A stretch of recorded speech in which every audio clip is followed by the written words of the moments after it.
안녕하세요. 안녕하십니까. 미국 전문가 채널 티맥스입니다. 오늘은 저희가 미국에 살 때 중요한 문제에 대해서 알아보려고 하는데요. 오늘 주제가 무엇이죠? 네, 신용관리죠. 크레딧 네. 점수라고 많이 얘기를 하는데, 서영 씨는 크레딧 리포트 자주 확인하시나요? 저는 아직 확인해 본 적이 없습니다. 금융활동을 하실 일이 없으셔서. 그쵸, 아직은 없죠. 네, 크레딧이라는 게 일단 미국에서 소셜 넘버가 있게 되면은 그 소셜 넘버 밑으로 이제 내가 어떻게 금융활동을 했기 때문에 어떤 정도의 신용 등급을 가지고 있고, 그 등급 때문에 뭐 자동차를 산다든지, 집을 뭐 몰기지를 한다든지, 크레딧 카드를 발급한다든지 하는 전반적인 미국 생활에 필요한 크레딧 활용법 또는 이제 그 활용을 어떻게 하는지에 대한 아주 중요한 기준이 되는 신용생활의 생활 척도라고 해야 되나요? 네. 그럼 저희가 오늘 크레딧에 대해 정말 모든 것을 알아보는 영상인가요? 네, 아무래도 미국에 처음 오신 분, 네. 그리고 유학 오셔서 미국에 계속 계시려고 하시는 분, 네. 또 이제 미국에서 얼마나 계실지 모르겠지만 한국에서 파견돼서 오신 주재원분들, 그리고 미국 안에서 살고 계시지만 어떻게 보면 이렇게 미국에서 태어난 시민권자분들도 네. 이 크레딧이 어떻게 구성이 되고 어떻게 관리가 되는지 잘 모르세요. 네. 사실 저도 잘 몰라서 이렇게 네. 또 맥스님과 함께 알아보는 시간을 가지려고 해요. 네, 맞습니다. 그래서 오늘 그 내용들을 한번 설명드려 볼게요. 잘 들어보시고 여러분들 생활에 도움이 되게끔 한번 이렇게 기록하시면서 공부한다 생각하시고 기록하시면서 들으면 좋으시겠습니다.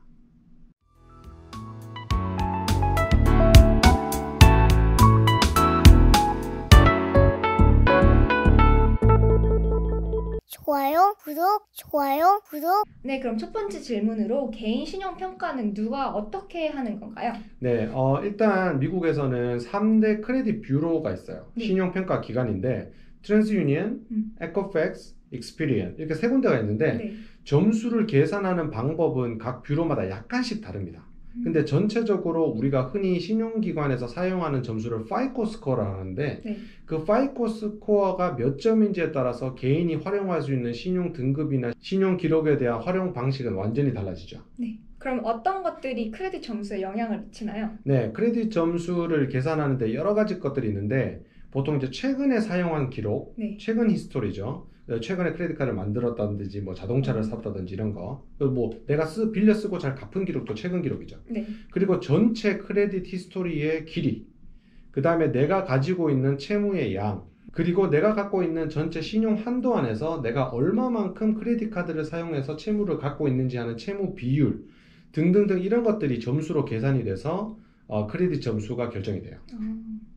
네, 그럼 세 번째 질문으로 이렇게 유틸리티 빌 같은 거 있잖아요. 뭐 전기세나 뭐 렌트비 그런 거 있잖아요. 네네. 그런 거를 이렇게 자주 이렇게 꼬박꼬박 잘 내면은 크레딧 점수에 이렇게 좋은 영향을 미치는지요? 유틸리티 빌이나 내가 지금 거주하는 집에 대한 렌트 같은 경우는 네. 크레딧 점수랑 전혀 상관없습니다. 제가 그럼 이렇게 꼬박꼬박 내도 전혀 크레딧 점수와는 관련이 없다는 말씀이시군요. 네, 근데 이제 이게 크레딧에 영향을 갈 수는 있어요. 그게 뭐냐면 좋은 기록을 쌓을 수는 없어요.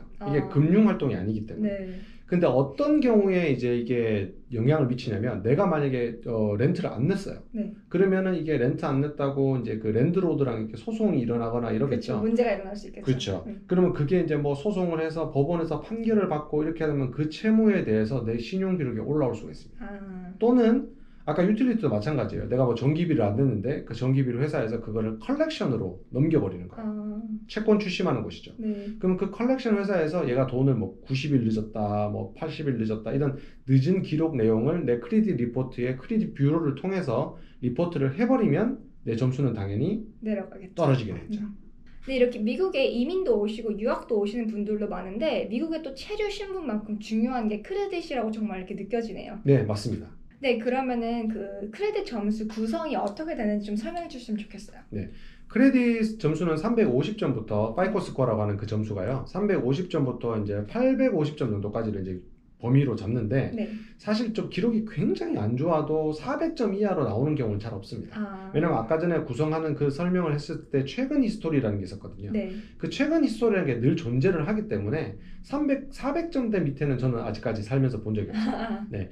800점 이상은 당연히 많이 받고요. 네. 그래서 몰게지를 한다든가 큰 금융활동, 융자가 필요한 경우에는 항상 한 740점 이상을 유지하시는 게 좋고 네.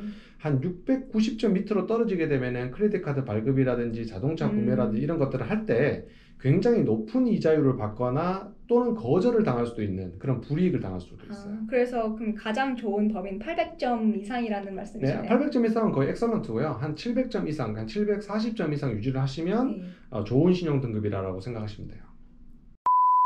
그러면은 미국에 처음 오신 분들을 위해서 크레딧 점수 처음을 어떻게 만드나요? 네, 처음에는 보통 본인이 이제 소셜 번호가 있다고 해도 네. 사용한 기록이 없죠. 그래서 간단하게 설명드리겠습니다. 첫 번째, 크레딧 카드를 만들어서 잘 쓰고 네. 잘 갚고 그 다음에 크레딧 카드를 내가 1000불짜리를 예를 들어서 한도액을 갖고 있다. 네. 그러면 1000불을 다 써버리시면 안 되는 거예요. 맥스아웃. 그렇죠. 네, 그렇게 되면 내 채무가 100%.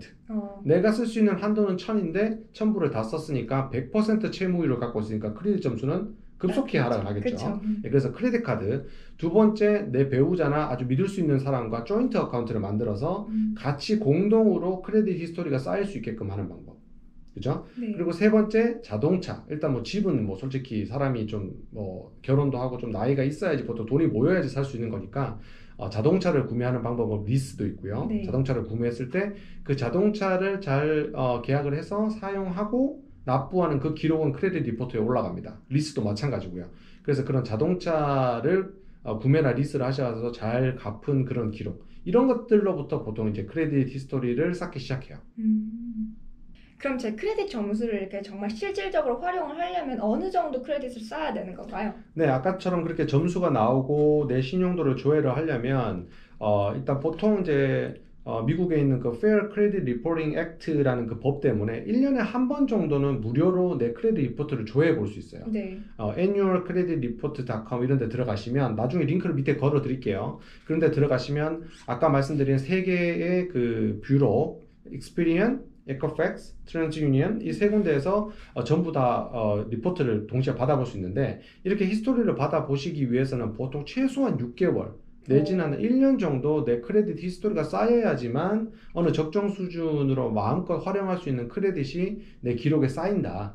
이렇게 생각하시면 가장 간단하겠습니다. 네, 오늘 영상에서는 크레딧에 관련된 기본 정보와 그리고 또 크레딧을 어떻게 활용하는지에 대해서 알아봤는데요. 이렇게 또 크레딧에 관한 이야기가 굉장히 많기 때문에 다음 2부에서는 크레딧 점수를 어떻게 올리는가 또 어떻게 더 활용하는가에 대해서 알아보는 영상으로 다시 돌아오겠습니다. 네, 오늘 일단 기본적으로 크레딧을 어떻게 처음에 시작을 하고 만들고 어떻게 리포트를 보게 되는지에 대해서 간단하게 아주 심플하게 설명을 드렸고요. 말씀하신 대로 서영 씨가 말씀하신 대로 다음 2부에서 내용이 너무 많기 때문에 2부에서는 크레딧을 어떻게 관리를 하고 내 크레딧이 아주 안 좋아졌을 때는 어떻게 회복을 하는지에 대해서 설명을 드리도록 하겠습니다. 그럼 시청자 여러분 저희 2부에서 다시 뵐게요.